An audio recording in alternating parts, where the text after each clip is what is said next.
Pleated puff எப்படி வந்து நம்ம மார்க் பண்ணி தைக்கிறதுன்னு பார்க்கலாம். இப்போ பாருங்கள், நான் 5.5 இன்ச்சு வந்து ஹைட் எடுத்து மார்க்குக்கு வந்து ஒரு 1/4 இன்ச்சு 2 சைடு விட்டுடுறேன். அதுக்கப்புறமா இந்த கிளாத் எடுக்கிறேன். நான் இந்த ப்ளவுஸ் கிளாத்லேயே தான் நான் தைக்க போகிறேன். நம்மளுக்கு எவ்வளோ பஃப் வேணுமோ அந்த அளவுக்கு, எவ்வளோ நம்மளுக்கு கிளாத் இருக்குதோ அந்த அளவுக்கு நம்ம எடுத்துக்கலாம். இப்போ பாருங்கள், ஒரு 1/4 இன்ச்சுக்கு வந்து நான் அப்படியே ஃபுல்லாக வந்து நான் ப்ளீட் எடுக்கிறேன்.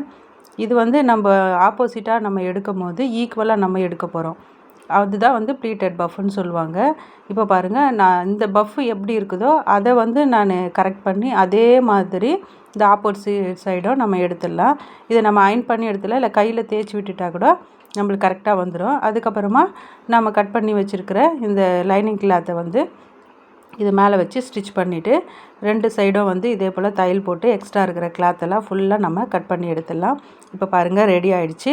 நீங்களும் வந்து ட்ரை பண்ணி பாருங்கள். இப்போ பாருங்கள், ஃபினிஷிங் பண்ணி காட்டுறேன். தேங்க்யூ.